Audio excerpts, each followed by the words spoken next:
सबको मेरा नमस्ते, जय मसीह की। आप लोग कैसे हैं? हमें उम्मीद है आप लोग बहुत अच्छे होंगे। आइए हम नीति वचन 7 अध्याय लेकर आ रहे हैं आपके बीच में। हे मेरे पुत्र, मेरी बातों को माना कर। हे मेरे पुत्र, मेरी बातों को माना कर। आइए इस वचन को हम सभी लोग ध्यान से सुनेंगे। परमेश्वर आपको बड़ी आशीष देगा। पढ़िए। हे मेरे पुत्र, मेरी बातों को माना कर और मेरी आज्ञाओं को अपने मन में रख छोड़। वचन कहता है हे मेरे पुत्र, हे मेरे प्रभु कहता है हे मेरे पुत्र, मेरी बातों को माना कर और मेरी आज्ञाओं को अपने मन में रख। मेरी आज्ञा जो है वो आप मानिए, मेरी बातों को सुनिए। वचन क्या कह रहा है उसको ध्यान से सुनिए और उस वचन को मानिए, क्योंकि परमेश्वर चाहता है बदलने के लिए, लेकिन हम सब बदलना नहीं चाहते। आज भी वही पाप के घड़े में, आज भी हमारे मुंह से गलत बातें निकलती हैं, आज भी मुंह से गालियाँ निकलती हैं। लेकिन परमेश्वर कहता है हे मेरे पुत्र, अपनी जीभ से बुरी बातें मत बोल, अच्छी बातें ग्रहण कर ले। हालेलुया। आगे। मेरी आज्ञाओं को मान, इससे तू जीवित रहेगा और मेरी शिक्षा को अपनी आँखों में पुतली जान। हालेलुया। मेरी, अब देखिए यहाँ पे कहता है मेरी आज्ञाओं को मान। जितनी भी आज्ञाएं परमेश्वर ने दिया है उसको मान। वो खुद कहता है अपने समान अपने पड़ोसी से प्रेम कर। वो खुद कहता है कि हे मेरे पुत्र, तू अच्छी चाल चलन रख, तू बुरी संगति में मत जा। वो खुद चाहता है, लेकिन यहाँ पे कहता है मेरी आज्ञाओं को मान, इससे तू जीवित रहेगा। क्या रहेगा? जिंदा रहेगा।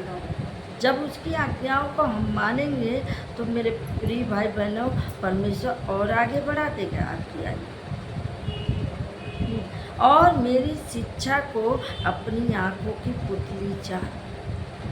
जैसे आप कितनी आँख है फिर भी देख नहीं पा रहे, जिनको दिखाई नहीं देता है वो समझ लो वो तो ठीक है, जिनको दिखता है उनको दिखता ही नहीं। लेकिन यहाँ पे कह रहा है मेरी आज्ञाओं को मान, इससे तू जीवित रहेगा। हालेलुया। इससे क्या रहेगा? तू जिंदा रहेगा।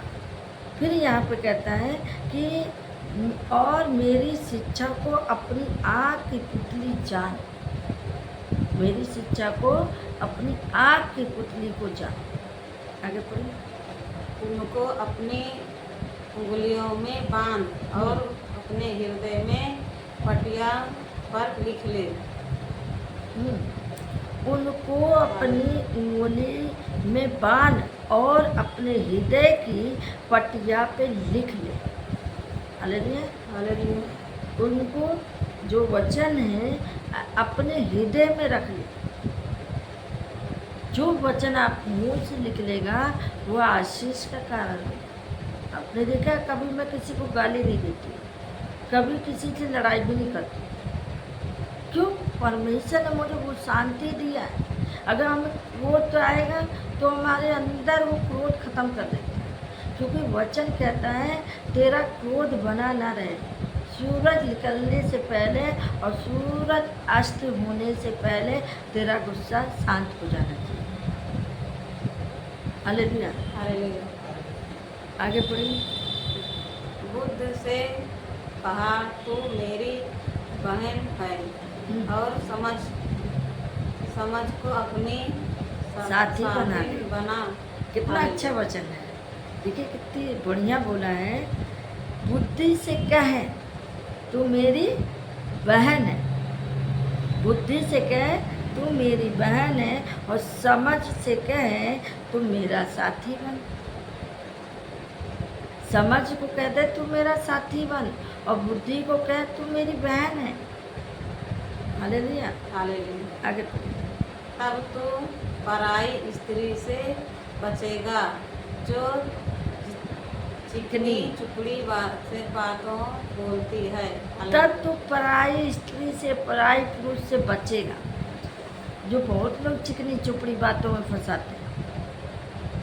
आज जब पैसा लेना होगा ना तो इतनी मीठी बोलेंगे कि आप ऐसा सोचेंगे कि आप दे दें, और जब आप उससे मांगने जाएंगे ना तो देखिए कैसे आपको दौड़ाता है। लेने के लिए कोई नहीं जानेगा, देने के लिए देने के लिए कोई नहीं है जानेगा, और लेने के देने के लिए जब दोगे तो कोई नहीं जाएगा, और जब लेने जाओगे सब जान जाएंगे। हालेलुया।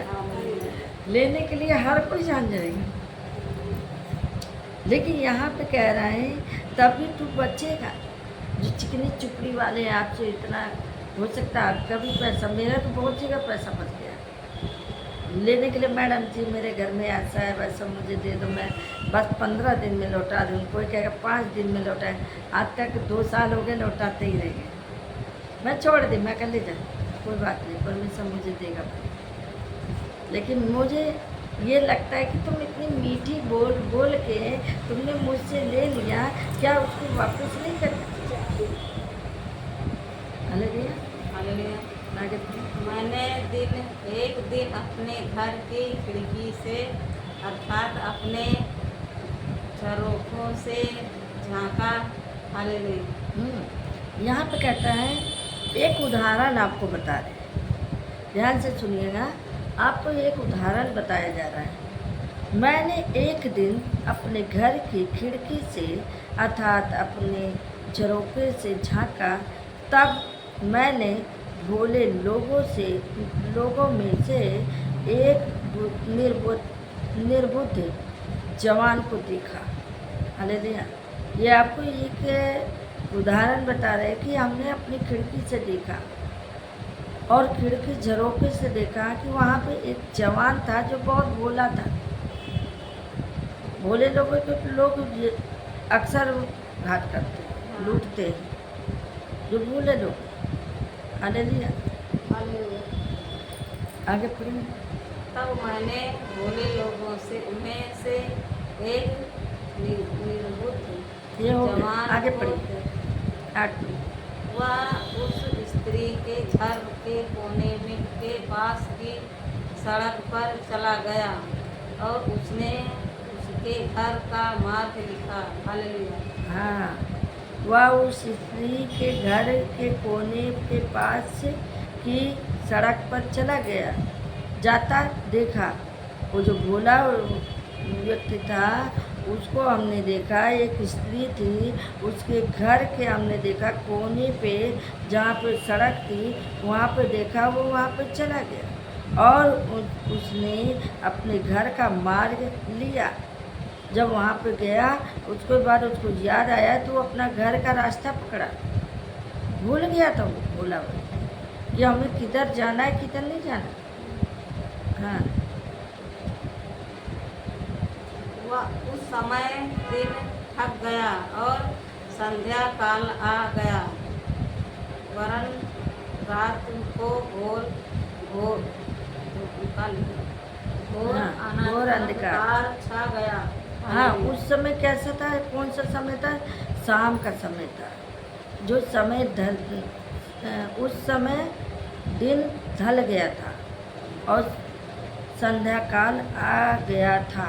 उस समय क्या था? दिन ढल गया था और शाम का समय था, रात आ गई थी, घोर अंधकार छा गया था, ऐसा दिन था।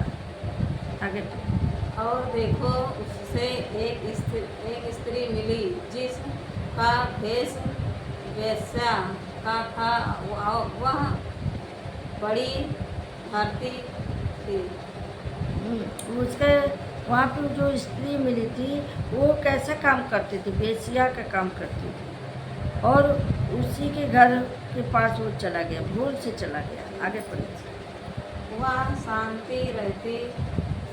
शांति और चंचल थी और अपने घर में न ठहरती थी। वो ऐसी थी स्त्री कि वो शांति रही, चंचल थी।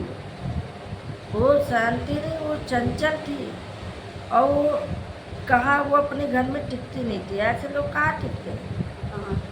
हाँ कभी वह सड़क में कभी चौक में पाई जाती थी और एक कोने पर वह बाट जोड़ती वो थी। कभी सड़क पे पाई जाती थी, कभी चौक पे पाई जाती थी, कभी वो कहीं ना कहीं उसको दिखोगे। हालेलुया। हालेलुया। हाँ हालेलुया। तब उसने उस जवान को पकड़कर चूमा और बस यहीं से समाप्त। हालेलुया। हालेलुया। बड़े जाने सुना प्रभु आशीष दे जाए।